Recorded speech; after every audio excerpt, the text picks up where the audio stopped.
110주년을 맞아서 우리 교회가 벌이고 있는 111 운동의 두 번째 걸음으로 한영혼 전도를 위한 12주 캠페인이 현재 진행 중에 있습니다.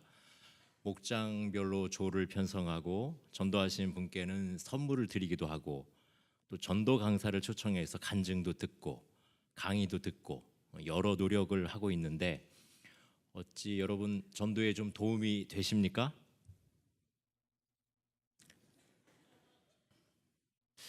저는 전도 얘기만 하면 사람들이 이렇게 얼어붙습니다. 저는 이 전도 축제 기간 중에 선정된 주제 찬송의 가사를 좀 곰곰이 생각하다가 전도의 방법에 이보다 더 좋은 것은 없다는 생각을 좀 했습니다. 주제 찬송이 어떻게 되죠? 성령 충만을 받고서 뭐가 된다고요? 기도 대장도 되고 전도 대장도 되고, 그래서 성령은 우리들을 뭘로 만들어 준다고요? 대장으로 만들어 준답니다. 처음 들어보셨습니까?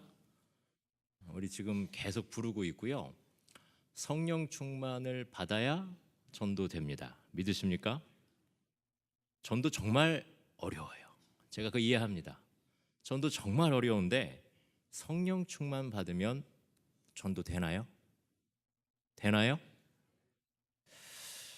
예수님 공생의 초기에 아직 채 훈련받지 못한 제자들이 했던 일이 있습니다. 그 사람들은요, 그냥 단순하게 예수님 앞으로 사람들을 데려오기만 했습니다. 그게 전도였어요. 그때는 전도가 제일 쉬웠습니다. 사람들을 예수님께로 데려오기만 하면 예수님께서 알아서 다 해결해 주셨습니다. 병도 고쳐주시고 귀신도 쫓아주시고 어떻게 살아야 할지 가르쳐 주시고 밥도 주셨어요. 심지어 어떤 사람은 유산 분배를 해달라고 부탁하는 사람도 있었어요.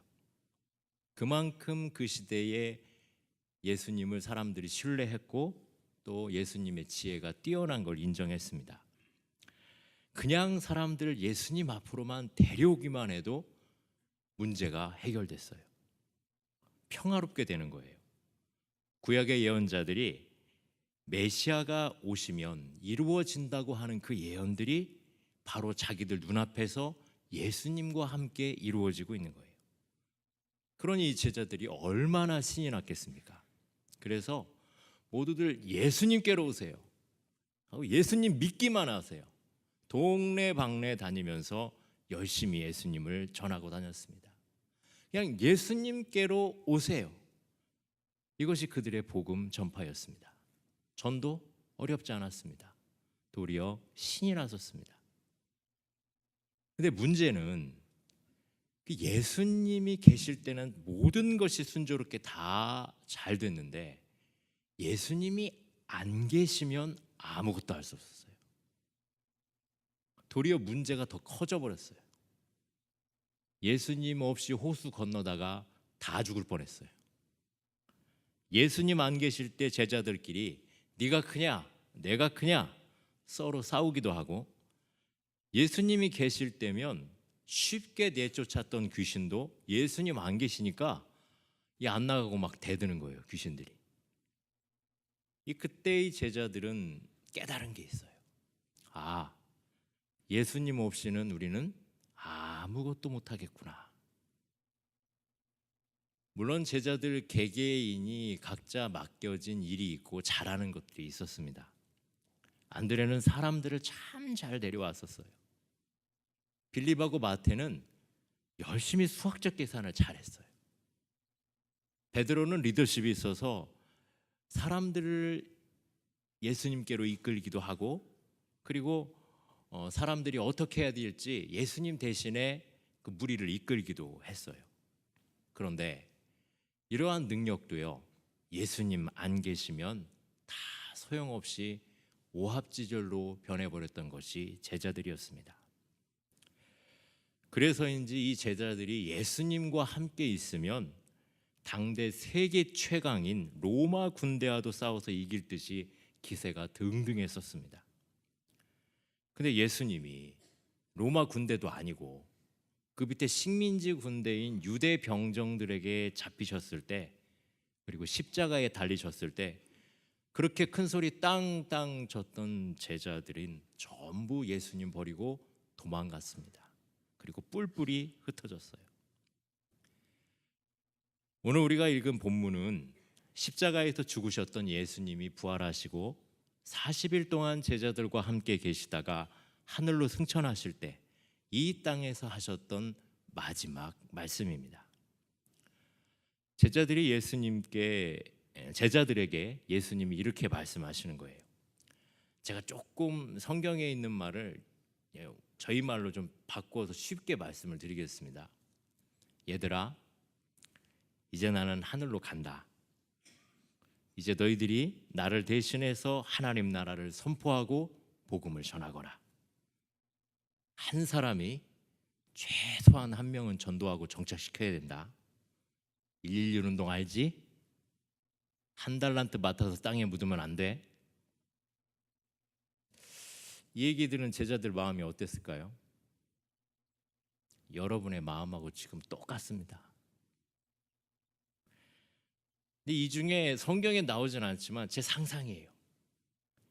제자 중에 어떤 사람이 손들고 얘기했을 것 같아요. 아주 확신에 차서, 예수님, 우리는 안 돼요.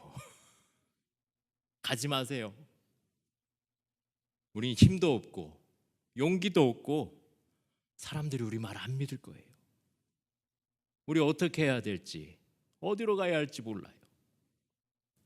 그때 그렇게 두려워하고 떨었던 제자들에게 예수님께서 하신 마지막 말씀이 우리가 오늘 읽은 본문입니다. 우리 다시 한번 읽어볼까요? 시작. 오직 성령이 너희에게 임하시면 너희가 권능을 받고 예루살렘과 온 유대와 사마리아와 땅 끝까지 이르러 내 증인이 되리라. 내 증인 된다요. 복음 증거하는 사람 된대요. 전도할 수 있대요. 그런데 어떻게 하면요? 성령이 우리에게 오시면 권능 받고 증인 될 수 있답니다. 여러분, 복음 전하려면 성령 충만해야 합니다. 이것이 예수님의 방법이고 예수님의 계획이셨습니다. 그럼 우리가 전도하려면 뭐 해야 된다고요? 성령 충만. 저는 오늘 성경 안에 성령 충만이 어떻게 이루어졌는지를 좀 살펴보고 우리가 어떻게 해야 될지를 좀 여러분과 함께 생각해 보려고 합니다. 구약 성경에서 성령 충만은 하나님의 말씀이 순종하는 곳에 이루어졌습니다. 이 구약에 나타난 성령 충만에는 통치의 개념이 있습니다. 하나님의 말씀에 순종하는 사람들을 통해서 하나님의 뜻, 하나님의 의지가 실현되고 유지될 때, 그때 비로소 하나님의 나라가 이루어집니다. 하나님의 나라는 성령 충만한 나라입니다. 이 하나님의 나라는 하나님이 지배하시는 나라라는 거예요. 여러분, 성령이 우리 안에 충만할 때, 내 안에 충만할 때 나를 누가 지배하십니까? 성령께서 지배하셔요. 우리 교회 안에 하나님의 성령이 충만할 때 누가 우리 교회를 끌고 가십니까? 성령께서 끌고 가셔요. 반대로 하나님의 말씀이 사람에게 거부되고 말씀이 지켜지지 않을 때 이 성령이 떠나가십니다. 그때는 이제 누가 지배하냐? 죄와 사탄이 지배합니다. 구약에는 이러한 증거들이 참 많습니다. 에덴 동산에서 아담과 하와가 범죄함으로 하나님의 말씀에 불순종했을 때 그곳은 더 이상 하나님이 다스리는 하나님 나라가 아니었습니다. 그래서 아담과 하와는 에덴 동산을 떠나가야 했습니다. 노아가 하나님의 말씀을 받아서 방주를 지었을 때 온 세상이 다 반역하고 죄악으로 가득 찼어도 이 노아가 말씀으로 순종하여 지어진 방주, 그곳은 하나님 나라가 됐습니다. 지구상의 모든 생명체가 다 죽는 이 무서운 심판 속에서도 방주하는 안전하고 생명이 가득했습니다. 왜냐하면 하나님의 말씀에 순종했기 때문입니다. 이 하나님의 말씀이 있는 곳, 하나님의 통치가 있는 곳, 방주는 이 심판의 물결을 넘어갔습니다.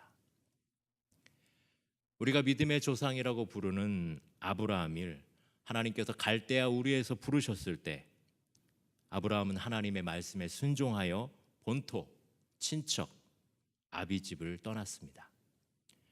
그 당시는 지금처럼 안전한 시대 상황이 아닙니다. 본토, 친척, 아비 집을 떠난다는 것은 정말 목숨을 거는 정도의 모험입니다. 그래도 아브라함은 하나님을 의지하고 하나님의 나라로 들어간 것입니다. 아브라함이 하나님의 말씀대로 본토, 친척, 아비 집을 떠났을 때 아브라함은 하나님과 깊은 교제 가운데로 들어갈 수 있었고 또한 믿음의 조상이 될 수 있었습니다. 구약에 나타난 인물 중에 이 요셉의 생애는 다른 사람의 눈에도 확연하게 이 사람은 성령이 충만한 사람이라는 것이 보여졌습니다.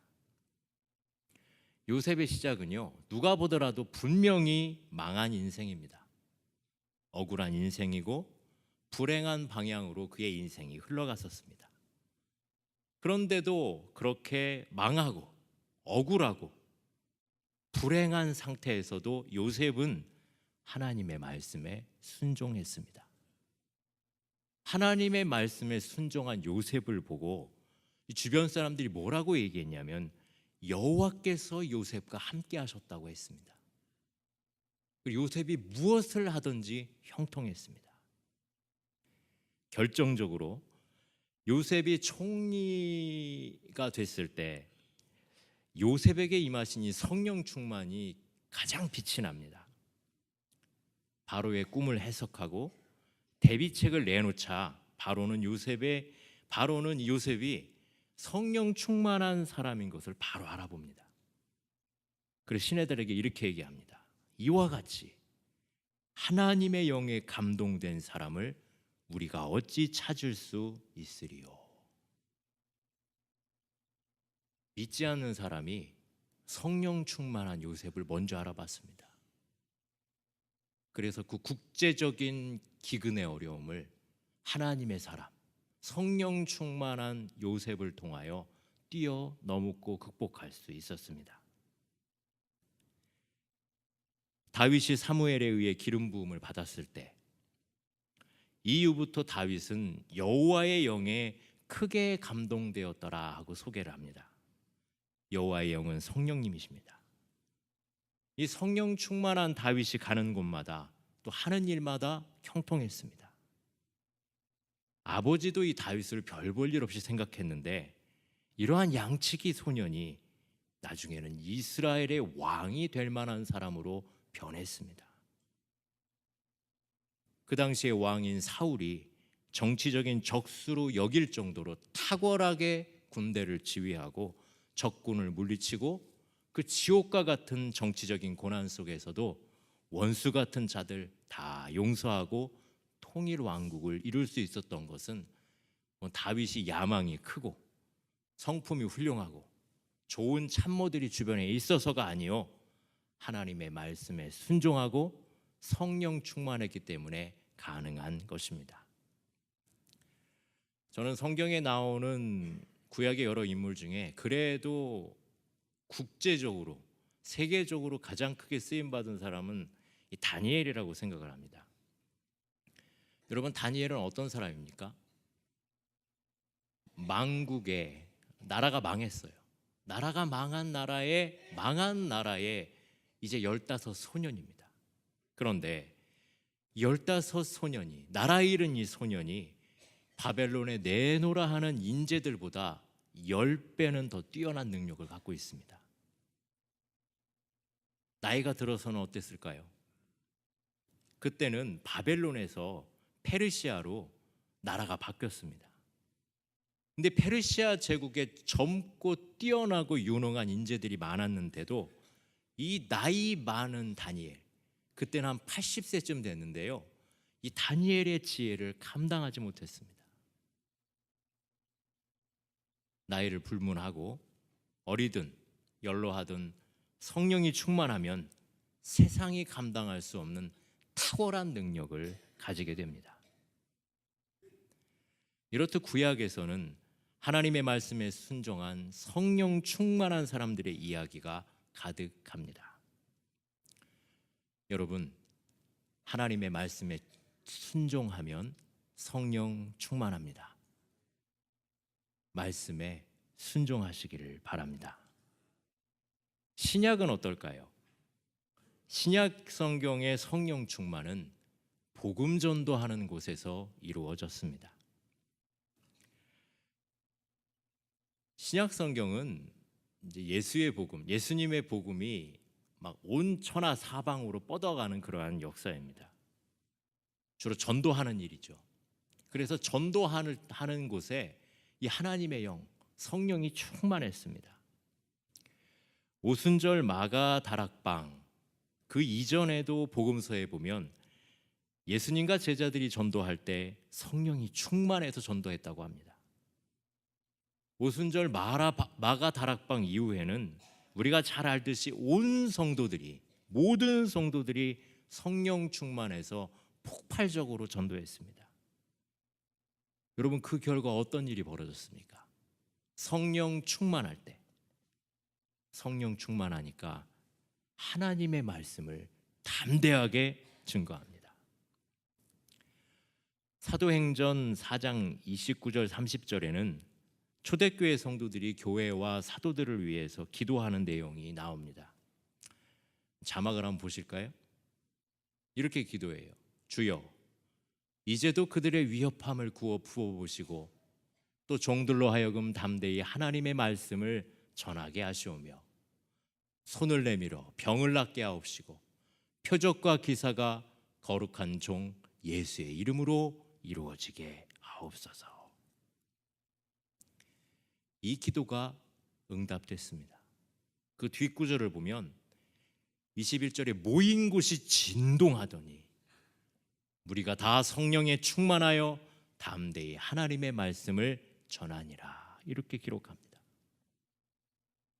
그들에게 성령이 임하니까 말씀 증거할 수 있는 용기와 힘이 생긴 것입니다. 또 성령의 능력으로 성령 충만했을 때 회개의 역사가 일어납니다. 예배소서에서 하나님의 말씀이 전파되니 이 병자들이 막 낫는 거예요. 그리고 귀신들이 쫓겨나갑니다. 그 예배소는 원래부터 마술사들의 학교가 있던 곳입니다. 그러니까 마술, 요술, 신비한 주문, 그런 것들로 사람들을 어떤 때는 병을 낫게 하고 영적으로 악령을 부르기도 하고 악령을 부리기도 하는 그런 일들이 예배소에서 있었어요. 근데 거기서는 뭐가 유명하냐면 주문책이 유명한 거예요.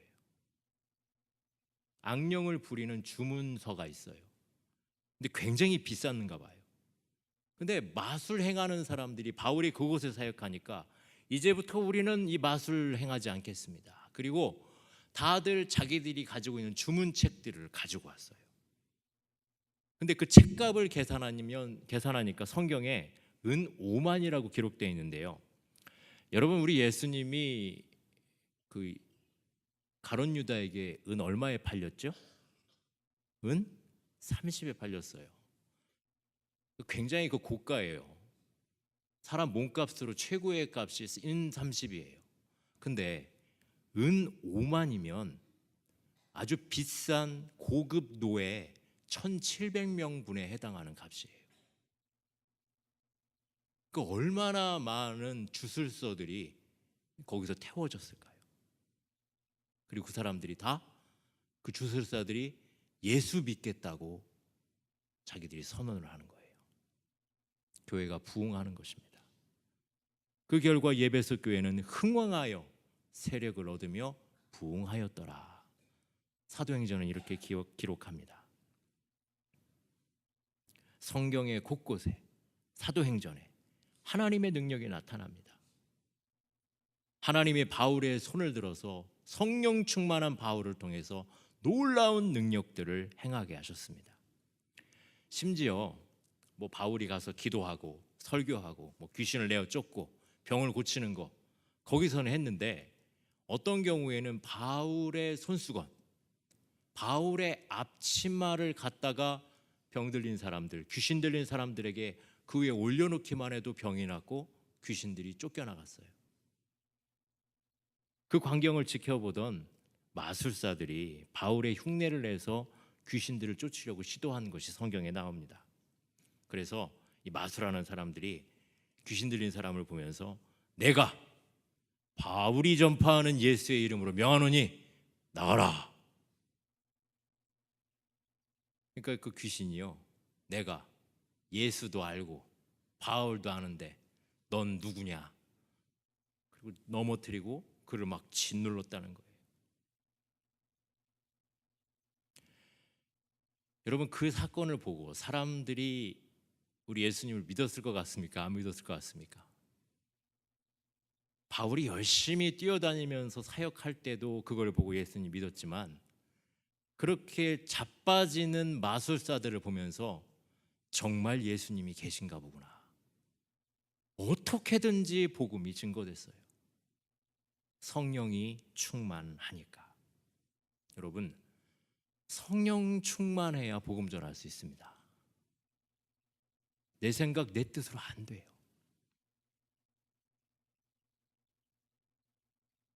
사도행전에 나오는 교회 중에 안디옥 교회가 있습니다. 이 안디옥 교회는 참 훌륭한 신앙 성품을 가진 이 바나바라는 사람이 있었어요.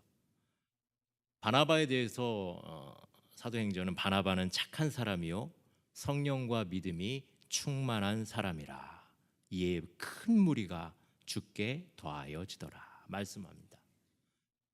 바나바는 모든 사람들이 존경을 받았어요. 또한 교회를 핍박했던 사울을 끌어안아줘서 그 사람이 교회 안에서 훌륭한 영적인 지도자로 성장할 수 있도록 배려하고 가르치고 도와줬습니다. 사실은 안디옥 교회를 부흥시킨 주역이 다른 누구보다 이 바나바예요. 이 바나바는요, 성품이 참 너그러웠습니다. 그래서 바울은 저 사람 안 돼 하고 내쳤던 마가라는 젊은이를 꼭 또 끌어안아줬어요. 마가가 나중에 돌이키고 우리가 잘 알고 있는 마가복음을 쓴 그 마가가 된 것입니다.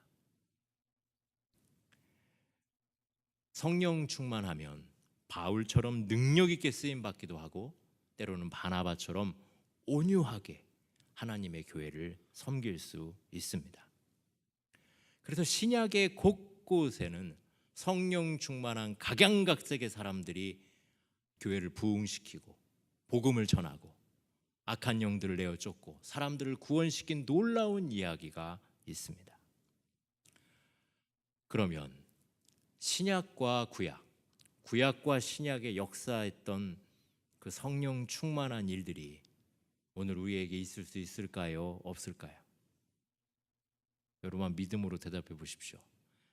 성령 충만한 사역이 오늘날 나에게, 우리 교회에게 있을 수 있을까요? 없을까요? 어떻게 그럴 수 있습니까? 제가 신약에 있는 교회, 구약에 있는 교회 얘기 다 드렸는데 어떻게 그럴 수 있습니까? 오늘 우리 본문을 한 번만 다시 좀 보시길 바랍니다. 한번 읽어볼까요? 시작. 오직 성령이 너희에게 임하시면 너희가 권능을 받고 예루살렘과 온 유대와 사마리아와 땅 끝까지 이르러 내 증인이 되리라. 아멘. 저는 예수님께서 이 땅에서 하신 이 마지막 말씀 중에 이 오직이라는 말에 굉장히 마음이 걸립니다. 오직. 이 오직에는 다른 것이 있다라는 거예요, 없다라는 거예요? 두 번째, 세 번째가 있어요, 없어요? 그냥 한 가지예요. 오직. 저는 예수 믿고 변화된 사람들이 그의 삶이 어떻게 변화되는지를 참 잘 관찰을 해봤어요. 예수님 믿게 되면요, 삶이 굉장히 단순해져요. 그리고 신앙을 중심으로, 교회를 중심으로 자기의 인생을 새롭게 개편을 해요. 버릴 걸 버리고 꼭 있어야 할 것에 자기가 가진 것들을 집중해요. 단순해지는 거예요. 여러분, 신앙생활하고 복잡해졌다. 뭐가 좀 잘못되고 있는 거예요. 세상으로 가고 악한 영에 휩싸이면요, 삶이 막 분주해지고 바빠져요. 복잡해져요. 근데 하나님께로 오면 단순해져요. 누구만 믿으면 돼요? 예수님만 믿으면 돼요. 여러분이 전하는 복음이 지금 단순합니까? 복잡하십니까?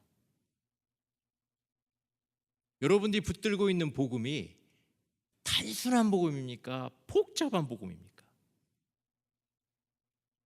여러분, 전도 어떻게 하십니까? 이 방법, 저 방법, 무슨 법 막 알고 배우고 훈련해야 되나요? 여기 제자들이요, 복음 전하는데 예수님한테 어떻게 전합니까? 우린 못해요 할 때 예수님 뭐라고 하셨어요? 오직 성령이 너희에게 임하면 너희가 권능 받고 내 증인 되리라.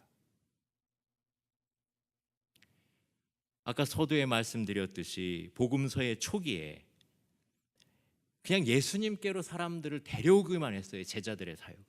그런데 예수님의 사역 후반에 가면 제자들의 역할이 조금 달라집니다. 예수님이 그걸 다 하시지 않고요, 제자들을 흩어서 사람들 속에 파송하시는 거예요. 이 제자들은 그 당시에 굉장히 연약한 사람들입니다.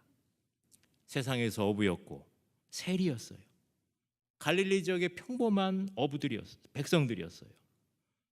그런데 이런 제자들을 보내서 복음을 전케 하시는데, 저는 예수님이 제자들 보내시는 방법을 보면 참 거칠게 보내세요. 그러니까 좀 대책이 없이 막 보내세요. 저는 보냈다는 말보다는 불러 모아서 세상 속에 던져버렸다는 표현이 맞을지도 몰라요. 그 예수님이 제자들을 파송하는 원칙이 누가복음 9장에 나와 있어요.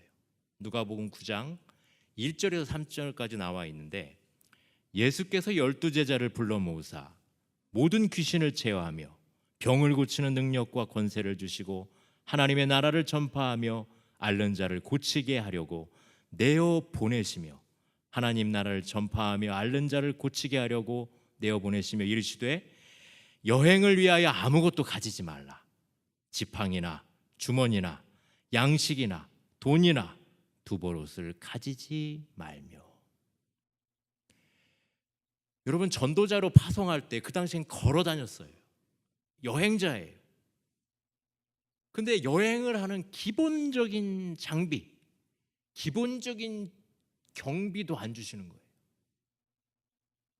숙식을 위한 기본적인 의류, 식량, 또 험로를 대비한 지팡이. 그 당시에 여러분들 시대극을 보시면, 영화 보시면 다 남자들 뭐 들고 다녀요?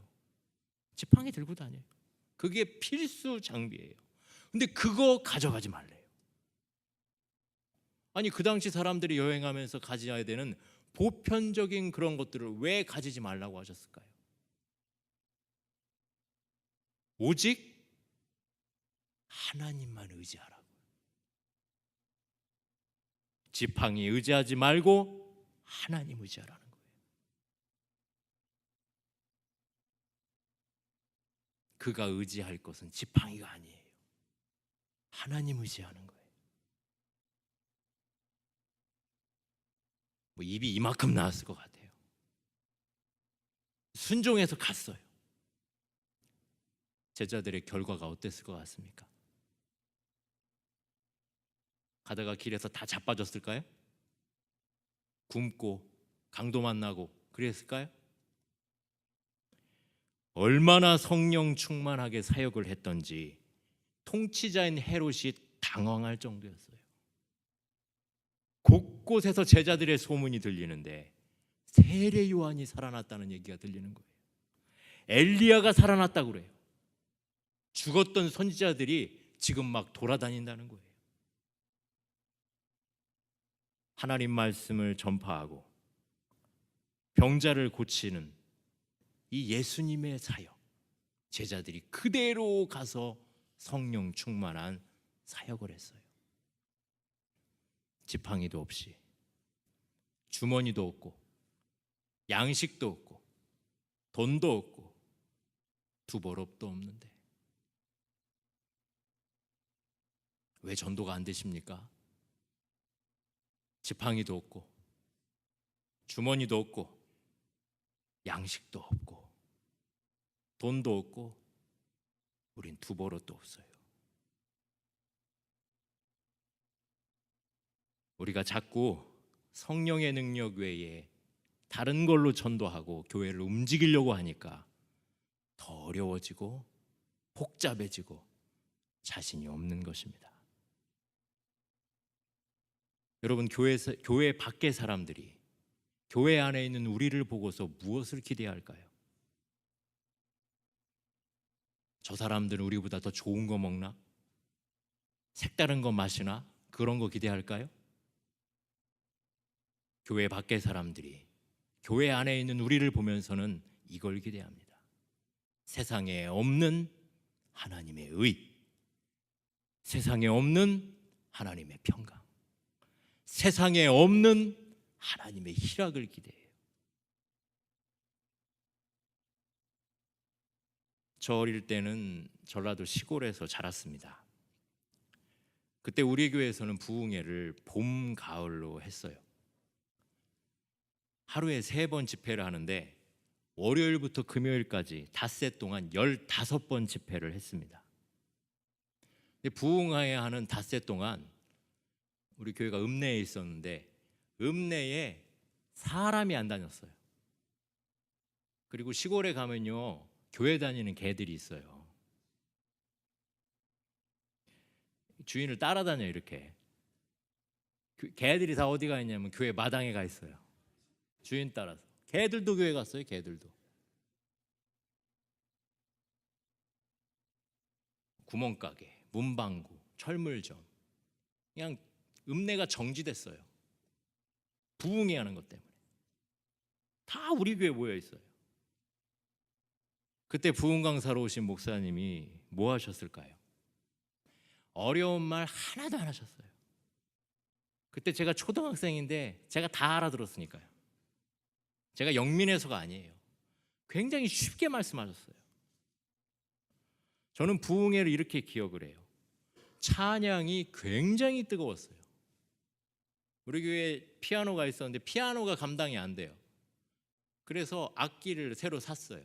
큰 북만 치면서 찬송을 했어요. 냉방이 잘 안 되니까 북 치는 그 안수 집사님, 저는 멀리서 볼 때 일명 메리아스만 입고 계신 줄 알았어요. 그게 아니고 와이셔츠가 젖으니까 메리아스만 보이는 거예요. 엄청 뜨겁게 기도했어요. 기도하다가 찬송하다가 실려 나가는 사람도 있고. 그 말씀 시간이 되면 왜 이렇게 재밌어요? 제가 알아들었다니까요. 초등학생이 알아들을 정도니까 제가 볼 때는 어마어마하게 유치해요. 유치한 내용이에요. 그런데 그걸 들었어요. 은혜 받고. 그리고 무엇보다도 결정적으로는 집회가 끝 무렵에 어마무시하게 기도를 했어요. 저는 어린 마음에 막 그 시간이 무서웠어요. 왜냐하면 어른들이 막 자기 죄를 회개하고 얼굴에 있는 모든 구멍을 통해서 물이 다 나오는 거예요. 콧물, 눈물, 땀, 별 사람이 다 있어요. 막 바닥에 머리를 찢는 사람, 가슴을 치는 사람. 그들이 뭘 구했을까요? 오직 회개하고 성령 충만하게 해달라고 기도했어요.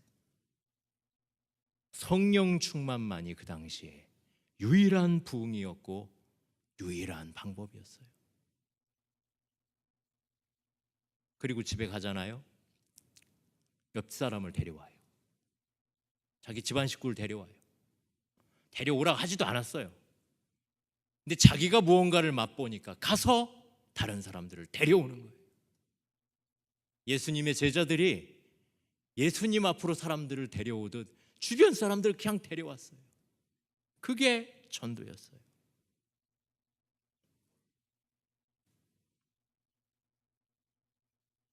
우리 교회만 그랬습니까?